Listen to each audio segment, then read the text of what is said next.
একজন সফল ব্যক্তি সম্পর্কে বলতেছে। জুলাইবিস রাদিয়াল্লাহু আনহু ছিলেন কালো মানুষ। কেমন? একটু কালো, খুব উচ্চ বংশের না, খুব সুদর্শন না, খুব লম্বা না, খাটো টাইপের মানুষ, একটু বেটে টাইপের মানুষ। টাকা পয়সা একদমই নাই, একদমই টাকা পয়সা নাই, বংশমর্যাদা এইসব দিক থেকে তাকে আন্ডার স্টিমেট করা হয় আর কি। এমনকি ফিজিক্যাল স্ট্রাকচারও তারা আমাদের অনেকের মধ্যে সুদর্শন না।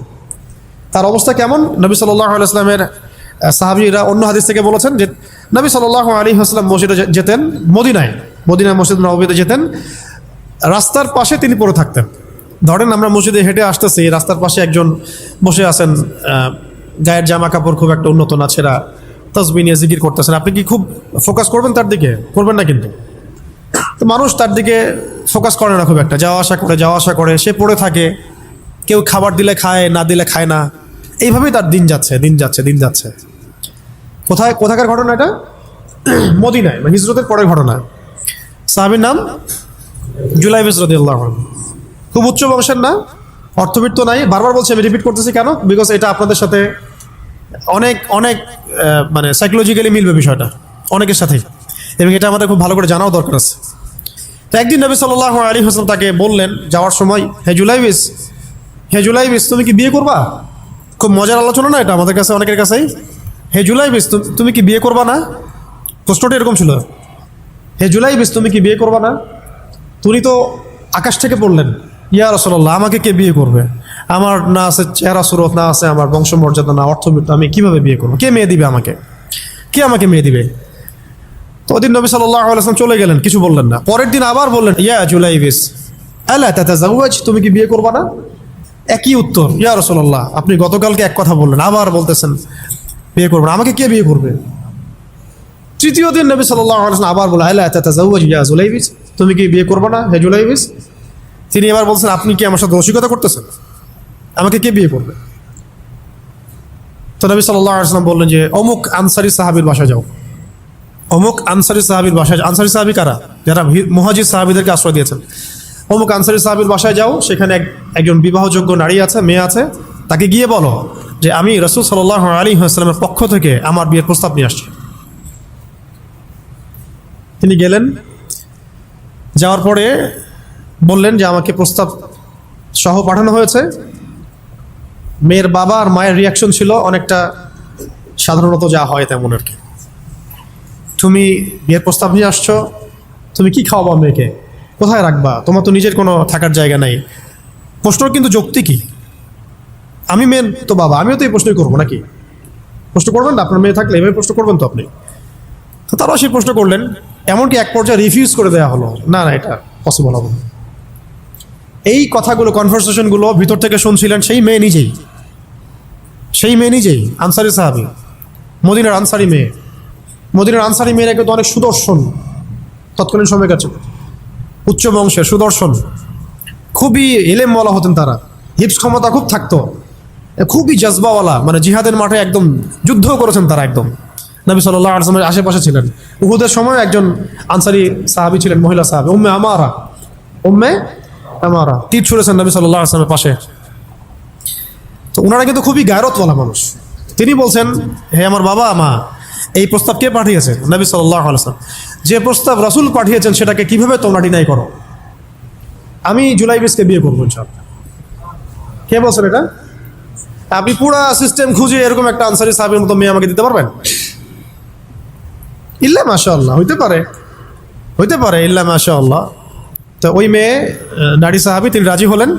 এবার শোনেন, এবার বিয়েও হলো, মাশাআল্লাহ, বাসর হলো, এবং সকালবেলা আওয়াজ হচ্ছে, মদিনার চারপাশে এলান হচ্ছে যে হে মুসলিমরা সবাই বের হও, ইহুদিদের সাথে যুদ্ধে আমাদেরকে খায়বারে যেতে হবে। ইহুদিদের সাথে যুদ্ধে আমাদেরকে খায়বার আক্রমণ করতে হবে। নবী সাল্লাল্লাহু আলাইহি ওয়াসাল্লাম তোমাদেরকে আদেশ করেছেন। এটা কিন্তু হুদাইবিয়া সন্ধির পরের ঘটনা। আর ইহুদিদের সাথে আমাদের বেশ কয়েকটা যুদ্ধ হয়েছে, বনু কুরাইজার সাথে, বনু কাইনুকার সাথে, বনু নাজিরের সাথে, এবং ফাইনালি খায়বারে এদের সাথে। তো জুলাইবিস রাদিয়াল্লাহু আনহু বের হয়ে গেলেন যুদ্ধের জন্যে, এবং খায়বারে যুদ্ধ হলো, খায়বার অবরোধ করা হলো, এবং খায়বার যুদ্ধের বিশাল হিস্ট্রি আছে, আপনারা পড়ে নিয়েন, লম্বা কথা। খায়বার দুর্গ জয় হয়, এবং এই দুর্গ পুরো জয় করতে, সবগুলো দুর্গ জয় করতে মোট 12 থেকে 16 জন মুসলিম সাহাবী শহীদ হন। 12 থেকে 16 জন বা 18 জনের মতো আর কি, এই ফিগার, এইটুকুর মতো 12 থেকে 16 বা 18, এতটুকু, এত কম সংখ্যক সাহাবী শহীদ হয়েছেন খায়বার যুদ্ধ জয়ে। আর ইহুদিদের তো বহু ইহুদি মারা গেছে। এবং খায়বার বিজয়ের পরে মুসলিমদের আর্থসামাজিক যে অবস্থান, মানে টাকা পয়সা, ল্যান্ড, গনিমতের মাল প্রচুর বেড়ে গেছে। এখন নবী করিম সাল্লাল্লাহু আলাইহি ওয়াসাল্লাম শহীদদের লাশ তালাশ করছেন, কোথায় কোথায় শহীদরা আছে, তাদের মানে কবরস্থ করার প্রসেসিং হবে। উহুদ যুদ্ধেও তো হয়েছে না, ওই রকমই প্রত্যেকটা যুদ্ধেই তো এটা হতো।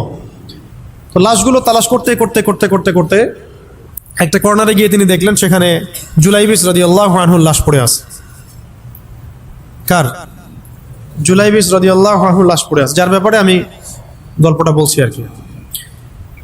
এবং তার গায়ে অসংখ্য তরবারের দাগ, ক্ষতবিক্ষত অবস্থা, এবং তার আশেপাশে মোট 1 2 3 4 5 6 7 8 9 জন ইহুদির লাশ পড়ে আছে। ছোট সাহাবী, বলেছি আকৃতিতে ছোট, খুব উঁচু বংশের না, অর্থ সম্পদ কম, দেখতে সুন্দর না। গতকাল বিয়ে করেছেন, কেউ তাকে বিয়ে দিতে যাচ্ছিল না। তার এক পাশে কয়জন ইহুদির লাশ? তার পাশে আবার 9 জন ইহুদির লাশ পড়ে আছে, মাঝখানে তার লাশ ক্ষতবিক্ষত অবস্থায়। এই অংশটুকু আপনারা পড়ে নিয়েন, পড়লে আরও ভালো ফিল করবেন, একা একা পড়লে আরও ভালো ফিল করবেন। নবী সাল্লাল্লাহু আলাইহি ওয়াসাল্লাম নিজে তার কাছে গেলেন। হাদিসের মধ্যে আসছে, সিরাতের কিতাবের মধ্যে আসছে, নবী সাল্লাল্লাহু আলাইহি ওয়াসাল্লাম নিজে তার কাছে গেলেন। যাওয়ার পরে তার যে মাথা, সেই মাথার পাশে নবী সাল্লাল্লাহু আলাইহি ওয়াসাল্লাম বসলেন। বসার পরে নিজের হাতে জুলাইবিস রাদিয়াল্লাহু আনহুর চেহারা থেকে এরকম করে ধুলাবালিগুলো সরান নবী সাল্লাল্লাহু আলাইহি ওয়াসাল্লাম। তার গা থেকে রক্তগুলো আমাদের নবী সাল্লাল্লাহু আলাইহি ওয়াসাল্লাম মুছলেন, আদর করলেন। চুলগুলো ঝাড়লেন। দৃশ্যটা চিন্তা করেন, তার চুলগুলো তিনি ঝাড়তেছেন, চেহারা থেকে রক্তগুলো মুছতেছেন। কে? নবী সাল্লাল্লাহু আলাইহি ওয়াসাল্লাম। তার চেহারা ধুলাবালিগুলো মুছতেছেন। নিজের এই পায়ের মধ্যে, উরুর মধ্যে তার মাথাটাকে নিয়ে এসে রাখলেন নবী সাল্লাল্লাহু আলাইহি ওয়াসাল্লাম। রাখার পর এইভাবে আদর করতেছেন। আর এরপর উপরের দিকে তাকালেন, তার জন্য তো দোয়া করলেন। উপরের দিকে তাকালেন, তাকে চোখ নামায় নিলেন। সাহাবায়ে কেরাম তো আশেপাশে আছেন অনেকেই, বললেন যে ইয়া রাসূলুল্লাহ, আপনি এমনটা কেন করলেন, চোখ নামায় নিলেন কেন? তখন তিনি বললেন যে আমি দেখলাম যে জান্নাতের হুরদের মধ্যে অসংখ্য হুর ছুটে আসতেছে, কে জুলাইবিসকে আগে বরণ করবে তার জন্য। তিনি নিজে কাঁদলেন, জুলাইবিসের জন্য নিজে কাঁদলেন, নিজের হাতে তাকে এইভাবে উঠালেন। তিনি ছোট মানুষ ছিলেন। এরপর 2 হাত দিয়ে তাকে উঠালেন, উঠাই নিজের হাতে তাকে দাফন করলেন। দাফন করার পর তিনি বললেন, ইয়া জুলাইবিস, হে জুলাইবিস, আনতা মিন্নি ওয়া আনা মিনক, তুমি আমার অংশ, আমি তোমার। হে জুলাইবিস, তুমি আমার, আমি তোমার। হে জুলাইবিস, তুমি আমার, আমি তোমার। এই কথাটা বললেন কে? নবী সাল্লাল্লাহু আলাইহি ওয়াসাল্লাম। এখন আপনাদেরকে আমি সাফল্যের মানদণ্ড কিভাবে বোঝাবো, এর বাইরে কোনো ভাষা নেই আমার কাছে। সাফল্য বলতে কি বোঝান? এই সিস্টেম সাফল্য বলতে কি বোঝায়? এই ওয়ার্ল্ড অর্ডারটা সাফল্য বলতে কি বোঝায়? এই বস্তুবাদী জগৎটা আমাদেরকে সাফল্য বলতে আসলে কি বোঝায়? সাফল্য বলতে বোঝাচ্ছে ইমান। সাফল্য হলো ইমান, বিশুদ্ধ আকীদা, বিশুদ্ধ আমল, আল্লাহর আনুগত্য, রাসূলের আনুগত্য, দুনিয়ার জীবনে মুসাফিরের মতো থাকা, যতটুকু প্রয়োজন ততটুকু সন্তুষ্ট থাকা, একজন নেককার স্ত্রী, সুসন্তান সন্ততি, আদর্শ একটা পরিবার, হালাল একটা রিজিক, বাস। ইসলামের জন্য দাওয়াত, তাবলীগ, মেহনত, দিন প্রতিষ্ঠার চেষ্টা, প্রয়োজনে জিহাদ, প্রয়োজনে শাহাদাত। আর কি আছে সাফল্য বলতে? এরকম সাহাবী একজন নয়, কিন্তু এক একজন সাহাবী সম্পর্কে এক একটা করে কথা বলা যাবে। হানজালা রাদিয়াল্লাহু আনহুর নাম শুনছেন? হানজালা রাদিয়াল্লাহু আনহু, তিনিও বিয়ে করেছেন একদিন। তার পরের দিন সকালে উহুদের যুদ্ধে গিয়েছেন। 70টা আঘাত সহ্য করেছেন, বলা হচ্ছে কিতাবের মধ্যে 70-80টা আঘাত তার দেহে ছিল। শহীদ হয়েছেন। উহুদ যুদ্ধে যখন সাহাবীদেরকে দাফন করা হচ্ছে, তখন তিনি নবী সাল্লাল্লাহু আলাইহি ওয়াসাল্লাম দেখলেন হানজালা রাদিয়াল্লাহু আনহুর লাশটা ভেসে আছে, বাতাসে ভেসে আছে, এবং লাশ থেকে পানি ঝরতেছে। সাহাবীরা জিজ্ঞাসা করলেন, ইয়া রাসূলুল্লাহ, এটা কেমন, এটা কিভাবে হচ্ছে? তখন নবীজি বললেন যে হানজালা গত রাতে বিয়ে করেছে, গোসল করার সময় পায় নাই, সে সকালবেলা চলে আসে যুদ্ধের মাঠে। ফেরেশতারা তাকে গোসল দিচ্ছেন, এটার পানি পড়ছে আমরা দেখতে পাচ্ছি। সাফল্যের সংজ্ঞা আসলে কি? তো আল্লাহ পাক আমাদেরকে আসলে দুনিয়ার হাকিকত বোঝার তৌফিক দান করে। কিছু কিছু আইডিওলজি আছে যেটা আপনার ভিতর চলে আসলে বাকি সব ঠিক হয়ে যাবে। আর এগুলোর যদি ভিতরে ঠিক মতো না বলবৎ হয়, আপনাকে আমি ডালপালার ক্রাইসিস সমাধান, ওয়ার্ল্ড অ্যাফেয়ার্স, ইকোনমি এইসব বুঝে দিনের দিকে হেদায়েত দিতে পারবো না আমরা। আসলে কিছু বিষয় ভিতর থেকে আসতে হবে, যে আগে আপনাকে হাকিকত বুঝতে হবে আসলেই দুনিয়া কি, আখেরাত কি, গন্তব্য কোথায়, কোত্থেকে আসছি, কোথায় যাব, কোত্থেকে আসছি, আমরা যাব কোথায়, কোত্থেকে আসছি যাব কোথায়, মাঝখানের সময় আমার কাজ কি, কে আমার নবী, কি আমার দিন, আমার দিনের মৌলিক বিষয়গুলো কি, দিনের ইলম কি, আমল সালেহ কি, দিন প্রতিষ্ঠার মেহনত কাকে বলে, কি কি করলে আল্লাহ পাক আমাকে কালকে আমাদের মাঠে নবীদের, শহীদদের, সিদ্দিকদের সাথে হাসর করাবেন। এটা হলো সাফল্যের মূল কথা। এর মানে এই না যে দুনিয়াতে আমরা কিছুই করব না, ব্যবসা করব না, আমরা চাকরি বাকরি করব না, আমরা মানে মুআমালাত মুআশারাত করব না, বিষয়টা তো এমন নয়। কিন্তু কথা হচ্ছে আমাদের মূল উদ্দেশ্যটা কি হবে। স্ত্রী সন্তান তো আমাদেরও আছে, কেন আপনি তাদের ভরণ পোষণ দিবেন, কেন তাদেরকে আপনি বড় করবেন সুন্দর করে? বিকজ তারা আপনার জন্য রিজিকের অংশ, তারা আপনার সদকা জারিয়া, তাদের উপর আপনার হক আছে, আমার উপর তাদের হক আছে। যার যার হক আমি কেন আদায় করবো? আল্লাহর সন্তুষ্টির জন্য, আল্লাহর সন্তুষ্টি অর্জনের জন্য সব কাজ করা, রাসূলের তরিকায় সব কাজ করা এবং হালাল খেয়ে কাজ করা। এগুলো আমাদের সবাইকে যত দ্রুত সম্ভব এগুলো ঠিক করে ফেলতে হবে। অলরেডি আমরা 15 বছর নষ্ট করে ফেলছি। এখন থেকে যদি স্টার্ট করে আপনি আরও 10 বছর পড়াশোনা করেন এবং দিনের জন্য কাজ করতে থাকেন, 10 বছর পরে আপনি নিজেই ফিল করবেন যে যদি কাশ আমি আরও 10 বছর আগে থেকে শুরু করতাম।